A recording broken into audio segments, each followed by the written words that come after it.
Affection എന്ന് പറഞ്ഞ സാധനം എടുക്കുന്നില്ലേ. അപ്പോൾ അത് ഞാൻ ഒന്ന് ബാലുവും ഞാനും തമ്മിലുള്ള ഒരു ഏറ്റവും രൂക്ഷമായ സമയങ്ങളാണ്.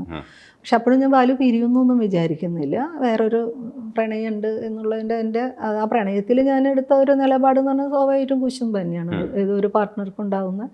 കാരണം ഞങ്ങൾ ഒരുപാട് ക്രൈസിസും ഇമോഷണലി ഞങ്ങളുടെ കുറേ ബ്രേക്കപ്സൊക്കെ ഉണ്ടായിട്ട് ഞങ്ങൾ റീയൂണിയൻ കഴിഞ്ഞ് വളരെ സ്മൂത്തായിട്ട് പോവുകയാണ്. അപ്പോൾ അവിടെ അങ്ങനെ വീണ്ടും എന്തെങ്കിലും ഒരു പ്രതിസന്ധി ഉണ്ടാവാനുള്ള കാരണങ്ങൾ എൻ്റെ ഭാഗത്തുനിന്ന് നോക്കുമ്പോൾ എനിക്ക് കാണാൻ പറ്റുന്നില്ല. പക്ഷെ അപ്പുറത്തെ ആളുടെ എന്താണെന്നുള്ളത് എനിക്ക് അറിയാത്തോടത്തോളം എനിക്ക് അതിനെക്കുറിച്ച് ജഡ്ജ്മെൻറ്റിലാവില്ല. ഞാൻ എപ്പോഴും പ്രണയത്തിനുള്ള, നമ്മൾ സ്മൂത്തായി പോകുന്ന ദാമ്പത്യത്തിലൊക്കെയും പ്രണയത്തിനുള്ള സാധ്യതയുണ്ട്, അങ്ങനെ ഞാൻ കാണില്ല. അപ്പോൾ എനിക്ക് എന്നെ സംബന്ധിച്ച് പക്ഷേ അത് പിന്നെയും ഭയങ്കര ട്രോമാറ്റിക് ആയിരുന്നു.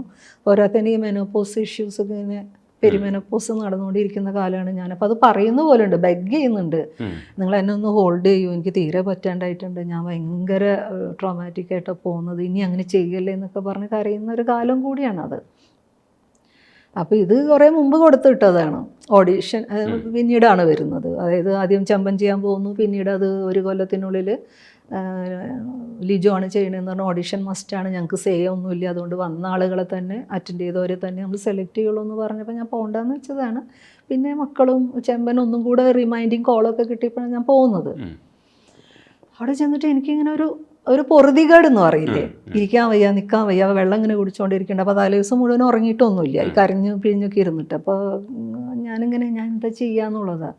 ഒന്നാമത് എനിക്ക് പെട്ടെന്ന് ഈ 4 ആളിരുന്ന് ഒന്ന് അഭിനയിക്കുന്നൊക്കെ പറഞ്ഞാൽ എനിക്ക് അങ്ങനെ എളുപ്പമല്ല, ഇപ്പോഴും പറ്റില്ല, ഭയങ്കര ചളിപ്പാണ്.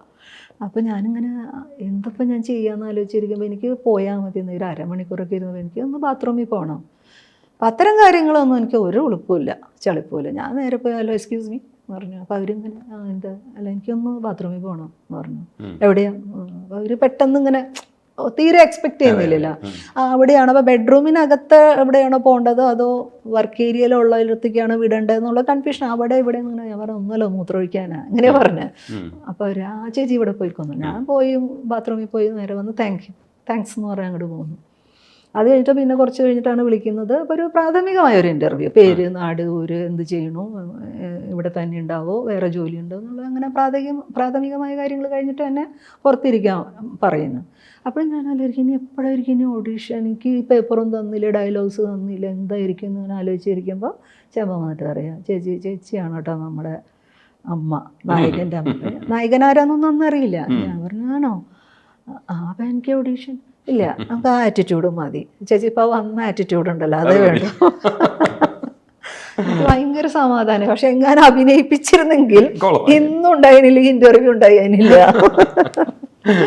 പക്ഷെ ചേച്ചി ചില കാര്യങ്ങളിൽ ഇപ്പോൾ ഫെമിനിസത്തെ കുറിച്ചുള്ള ആറ്റിറ്റ്യൂഡ്, പിന്നെ WCC നല്ല മൂവ്മെന്റ് ആയിട്ടാണ് നമ്മളൊക്കെ അന്ന് ആ കാലഘട്ടത്തിൽ മനസ്സിലാക്കിയതും.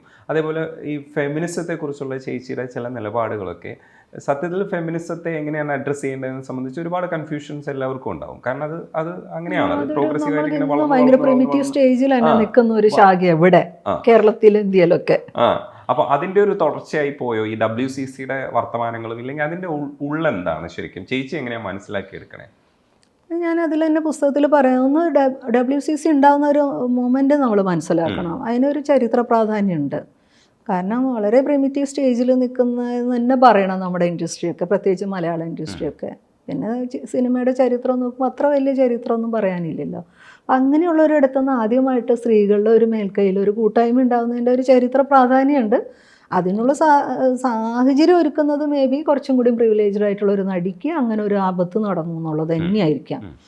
അതിനു മുമ്പും അതിന് ശേഷവും പിന്നെയും കുറേ പ്രശ്നങ്ങൾ എത്രത്തോളം അല്ല. പിന്നെ വേറൊരു കാര്യമുണ്ട്, എപ്പോഴും സ്ത്രീകളുടെ മേലുള്ള എന്തെങ്കിലും അട്രോസിറ്റി ഉണ്ടാകുമ്പോൾ അത് ഈ വാവ് ഫീലിംഗ് പോലെ തന്നെയാണ്, ദുരന്തപൂർണ്ണമായിരിക്കണം. ഒരു മനുഷ്യരോട് നമുക്ക് വാവ് ഫീലിംഗ് ഉണ്ടാക്കുന്ന അത്ര തന്നെ അതിൻ്റെ ഓപ്പോസിറ്റ് അർത്ഥത്തിൽ അയ്യോ എന്ന് പറയുന്ന വിധത്തിൽ ദുരന്തപൂർണ്ണമായിരിക്കണം, ഭയങ്കര ട്രാജിക് ആയിരിക്കണം മനുഷ്യർ അതിൽ ഇടപെടണമെങ്കിൽ. ഇടയിലൊന്നും പറ്റില്ല. അതായത് ഒരു ഇൻഡീസൻസി കാണിക്കുന്നത് പറ്റില്ല എന്നുള്ളതൊന്നും ഇവിടെ വർത്തമാനമായിട്ട് പോലും എടുക്കില്ല.